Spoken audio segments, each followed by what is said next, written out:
Quincas Borba, Machado de Assis. Capítulo 153. Sofia, disse de repente Rubião, e continuou com pausa. Sofia, os dias passam, mas nenhum homem esqueceu a mulher que verdadeiramente gostou dele.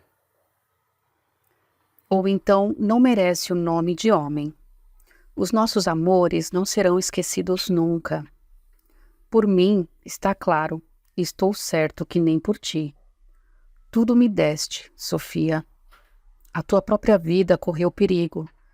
Verdade é que eu te vingaria, minha bela. Se a vingança pode alegrar os mortos, terias o maior prazer possível. Felizmente, o meu destino protegeu-nos, e pudemos amar sem peias nem sangue. A moça olhava espantada. Não te espantes, continuou ele. Não nos vamos separar. Não, não te falo de separação. Não me digas que morrerias. Sei que havias de chorar muitas lágrimas. Eu não, que não vim ao mundo para chorar, mas nem por isso a minha dor seria menor. Ao contrário, as dores guardadas no coração doem mais que as outras. Lágrimas são boas porque a pessoa desabafa. Querida amiga, falo-te assim porque é preciso termos cautela. A nossa insaciável paixão pode esquecer esta necessidade. Temos facilitado muito, Sofia. Como nascemos um para o outro, parece-nos que estamos casados e facilitamos. Ouve, querida. Ouve, alma da minha alma. A vida é bela. A vida é grande. A vida é sublime. Contigo, porém, que nome haverá que lhe posso dar? Lembraste da nossa primeira entrevista? Rubião disse esta última palavra, querendo pegar-lhe na mão. Sofia recuou a tempo. Estava desorientada. Não entendia e tinha medo. A voz dele crescia. O cocheiro podia ouvir alguma coisa. E aqui uma suspeita a abalou. Talvez o intento de Rubião fosse justamente fazer-se ouvir, para obrigá-la pelo terror. Ou então para que a abocanhassem. Teve ímpeto de atirar-se a ele, gritar que lhe acudissem e salvar-se pelo escândalo. Ele, baixinho, depois de curta pausa, a mim lembra-me, como se fosse ontem. Tu chegaste de carro. Não era este. Era um carro de praça, uma caleça. Desceste medrosa, com um véu pela cara. Tremias como varas verdes. Mas os meus braços te ampararam. O sol daquele dia devia ter parado, como quando obedeceu a Josué. E contudo, minha flor, aquelas horas foram cumpridas como o diabo, não sei porquê. A rigor deviam ser curtas. Era talvez porque a nossa paixão não acabava mais. Não acabou, nem há de acabar nunca. Em compensação, não vimos mais o sol. Ia caindo para o outro lado das montanhas quando a minha Sofia, ainda medrosa, saiu para a rua e pegou de outra caleça. Outra ou a mesma? Creio que foi a mesma. Não imaginas como fiquei. Parecia tonto. Beijei tudo em que havia tocado. Cheguei a beijar a soleira da porta. Creio que já te contei isso. A soleira da porta. E estive quase a ir de rastos beijar os degraus da escada. Não o fiz. Recolhi-me. Fechei-me para que se não perdesse o teu cheiro. Violeta, se bem me recordo. Não, não era possível que o intuito de Rubião fosse fazer crer ao cocheiro uma aventura mentirosa. A voz era tão sumida que Sofia mal podia escutá-la. Mas, se lhe custava entender as palavras, não chegava a compreender o sentido delas. A que vinha aquela história não sucedida? Quem quer que a ouvisse aceitaria tudo por verdade. Tal era a nota sincera, a meiguice dos termos e a verossimilhança dos pormenores. E ele continuou suspirando as belas reminiscências. Mas que caçoada é essa? Atalhou finalmente Sofia. Não lhe respondeu o nosso amigo. Tinha a imagem diante dos olhos. Não ouviu a pergunta e foi andando. Citou-lhe um concerto de Gottschalk. O divino pianista melodiava ao piano. Eles ouviam, mas o demônio da música levou os olhos de um para o outro, e ambos esqueceram o resto. Quando a música cessou, as palmas romperam e eles acordaram. Aí, tristes, acordaram com o olhar do palha em cima deles, um olho de onça brava. Nessa noite cuidou que ele a matasse. Senhor Rubião, Napoleão, não chama-me Luiz. Sou o teu Luiz, não é verdade? Galante criatura. Teu, chama-me teu, o teu Luiz, o teu querido Luiz. Ai, se tu soubesses o gosto que me dás quando te ouço essas duas palavras. Meu Luiz, tu és a minha Sofia, a doce, a mimosa Sofia da minha alma. Não percamos estes momentos, vamos dizer nomes ternos, mas baixo, baixinho, para que os malandros da almofada do carro não escutem, para que há de haver cocheiros neste mundo. Se o carro andasse por si, a gente falava à vontade e iria ao fim da terra. Já então iam costeando o passeio público. Sofia não deu por isso. Olhava fixamente para Rubião. Não podia ser cálculo de perverso, nem lhe atribuía mofa.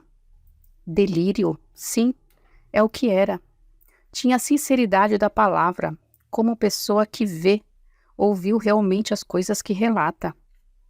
É preciso pô-lo fora daqui, pensou a moça, e aparelhando-se de coragem. Onde estaremos nós? Perguntou-lhe. É ocasião de separar-nos. Veja do lado de lá. Onde estamos? Parece que é o convento. Estamos no Largo da Ajuda. Diga ao cocheiro que pare. Ou, se quer, pode apear-se no Largo da Carioca. Meu marido, vou nomeá-lo embaixador, disse Rubião. Ou senador, se quiser. Senador é melhor. Ficam os dois aqui. Embaixador que fosse, não consentiria que tu o acompanhasses. E as más línguas, tu sabes a oposição que sofro, as calúnias. Ah, ruim gente, convento da ajuda, disseste? Que tens tu com ele? Queres ser freira?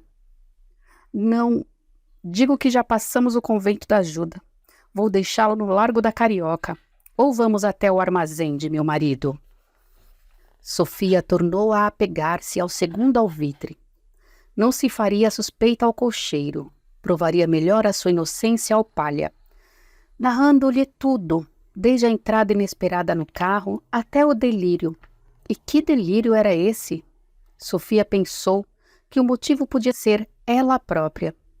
E esta conjectura fê-la sorrir de piedade. Para quê?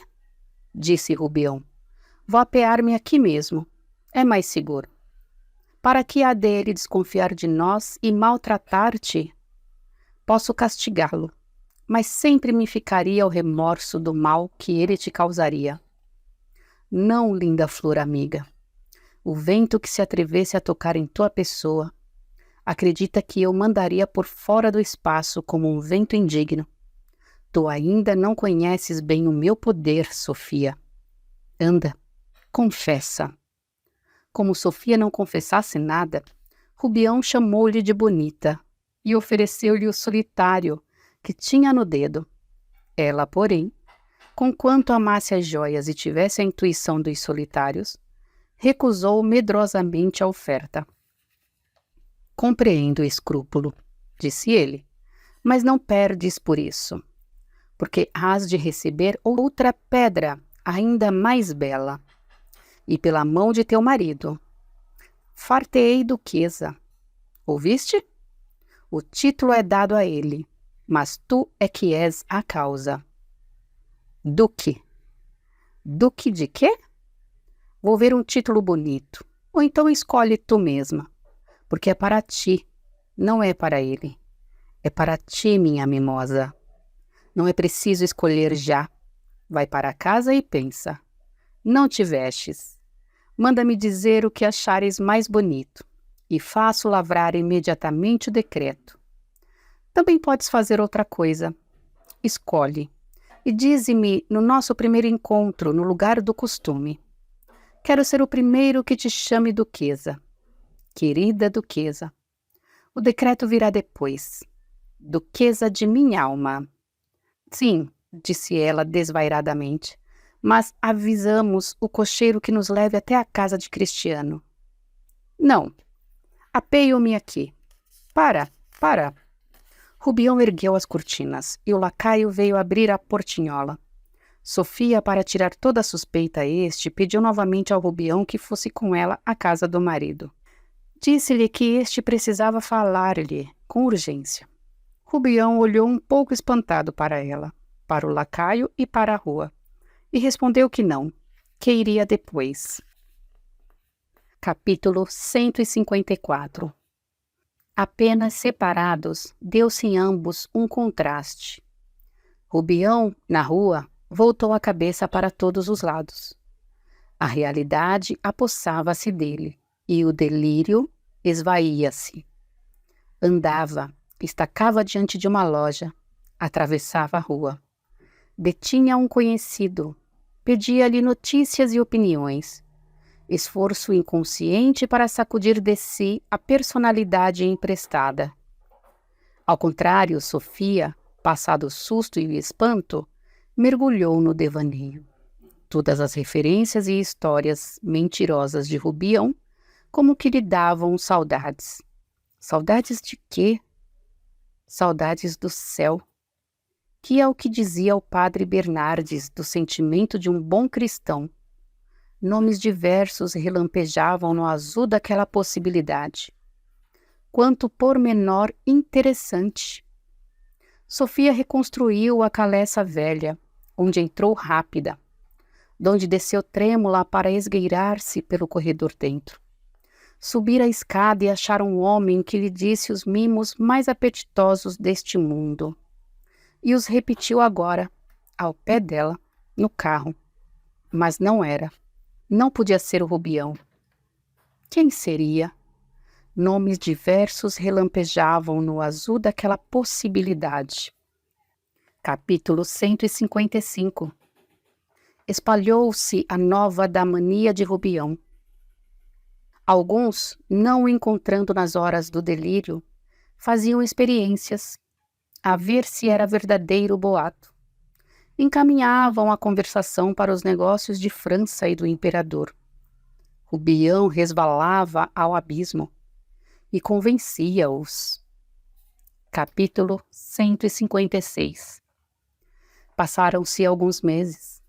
Veio a guerra franco-prussiana e as crises de Rubião tornaram-se mais agudas e menos espaçadas. Quando as malas da Europa chegavam cedo, Rubião saía de Botafogo, antes do almoço, e corria a esperar os jornais. Comprava a correspondência de Portugal e ia lê-la no Carceler. Quaisquer que fossem as notícias, dava-lhes o sentido da vitória.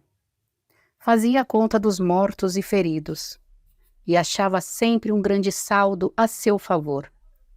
A queda de Napoleão III foi para ele a captura do rei Guilherme, a Revolução de 4 de setembro, um banquete de bonapartistas. Em casa, os amigos do jantar não se metiam a dissuadi-lo. Também não confirmavam nada, por vergonha uns dos outros. Sorriam e desconversavam. Todos, entretanto, tinham as suas patentes militares. O Marechal Torres, o Marechal Pior, o Marechal Ribeiro, e acudiam pelo título. Rubião via-os fardados. Ordenava um reconhecimento, um ataque, e não era necessário que eles saíssem a obedecer. O cérebro do anfitrião cumpria tudo. Quando Rubião deixava o campo de batalha para tornar a mesa, esta era outra, já sem prataria, quase sem porcelana nem cristais. Ainda assim aparecia aos olhos de Rubião, regiamente esplêndida. Pobres galinhas magras eram graduadas em fazões. Picados triviais, assados de má morte traziam o sabor das mais finas iguarias da terra. Os comensais faziam algum reparo entre si, ou ao cozinheiro. Mas lúculo ceava sempre com lúculo, toda a mais casa, gasta pelo tempo e pela incúria, tapetes desbotados, mobílias truncadas e descompostas, cortinas enxovalhadas. Nada tinha o seu atual aspecto, mas outro, lustroso e magnífico. E a linguagem era também diversa, rotunda e copiosa. E assim os pensamentos, alguns extraordinários como os do finado amigo Quincas Borba. Teorias que ele não entendera quando lhes ouvira outrora em Barbacena, e que ora repetia com lucidez, com alma, às vezes empregando as mesmas frases do filósofo. Como explicar essa repetição do obscuro, esse conhecimento do inextricável, quando os pensamentos e as palavras pareciam ter ido com os ventos de outros dias? E por que todas essas reminiscências desapareciam com a volta da razão? Capítulo 157. A compaixão de Sofia, explicado o mal do Rubião pelo amor que ele lhe tinha, era um sentimento médio, não simpatia pura nem egoísmo ferrenho, mas participando de ambos. Uma vez que evitasse alguma situação idêntica à do Coupé, tudo ia bem. Nas horas em que Rubião estava lúcido, escutava-o e falava-lhe com interesse. Até porque a doença, dando-lhe audácia nos momentos de crise, dobrava-lhe a timidez nas horas normais. Não sorria como o Palha, quando Rubião subia ao trono ou comandava um exército. Crendo-se autora do mal, perdoava-lhe. A ideia de ter sido amada até a loucura sagrava-lhe o homem. Capítulo 158. Por que não o tratam? Perguntou uma noite Dona Fernanda, que ali o conhecera no ano anterior. Pode ser que se cure. Parece que não é coisa grave, acudiu o Palha. Tem desses acessos, mas assim mansos, como viu. Ideias de grandeza que passam logo. E repare que, fora daquilo, conversa perfeitamente. Contudo, pode ser... Que acha, Vossa Excelência? Teófilo, o marido de Dona Fernanda, respondeu que sim, que era possível. Que fazia ele ou que faz agora? Continuou o deputado. Nada, nem agora nem antes. Era rico, mas gastador. Conhecemo-lo quando veio de Minas e fomos, por assim dizer, o seu guia no Rio de Janeiro, aonde não voltara desde longos anos. Bom homem, sempre com luxo, lembra-se? Mas não há riqueza inesgotável quando se entra pelo capital. Foi o que ele fez. Hoje creio que tenha pouco. Podia salvar-lhe esse pouco, fazendo-se nomear curador, enquanto ele se trata. Não sou médico, mas pode ser que esse seu amigo fique bom. Não digo que não. Realmente é pena. Dá-se com todos e presta seus serviços. Sabe que esteve para ser nosso parente? Pois não. Quis casar com Maria Benedita. A propósito de Maria Benedita, interrompeu Dona Fernanda, ia me esquecendo do que trago uma carta dela para mostrar à senhora. Recebi-a ontem. Já há de saber que em breve estão de volta? Está aqui. Entregou a carta a Sofia, que a abriu sem entusiasmo, e a leu com tédio. Era mais que uma vulgar carta transatlântica. Era um depósito moral, uma confissão íntima e completa de pessoa feliz e agradecida. Contava os mais recentes episódios da viagem, desordenadamente porque os viajantes eram sobrepostos a tudo. E as mais belas obras do homem ou da natureza valiam menos que os olhos que as miravam. Às vezes, um incidente de hospedaria ou de rua comia mais papel e trazia mais interesse de outros, pela razão de pôr em relevo as qualidades do marido. Maria Benedita amava tanto ou ainda mais que no primeiro dia. No fim, a medo, em post-scriptum, pedindo que o não dissesse a ninguém, confessava que era mãe. Sofia dobrou o papel, não já com tédio, senão com despeito, e por 2 motivos que se contradizem. Mas a contradição é deste mundo. Cotejada aquela carta com as que recebera de Maria Benedita, dir-se-ia que ela era apenas uma conhecida sem outro laço de sangue ou de afeto. E, contudo, não quereria ser confidente daquela felicidade cochichada do outro lado do oceano, cheia de minúcias, de adjetivos, de exclamações do nome de Carlos Maria, dos olhos de Carlos Maria, dos ditos de Carlos Maria, finalmente do filho de Carlos Maria. Parecia assinte e quase fazia crer na cumplicidade de Dona Fernanda. Hábil, sabendo domar-se a tempo, Sofia dissimulou o despeito e restituiu, sorrindo, a carta da prima. Quis dizer que pelo texto a felicidade de Maria Benedita devia estar intacta como a levara daqui, mas a voz não lhe passou da garganta. Dona Fernanda é que se incumbiu da conclusão. Vê-se bem que é feliz. Parece que sim.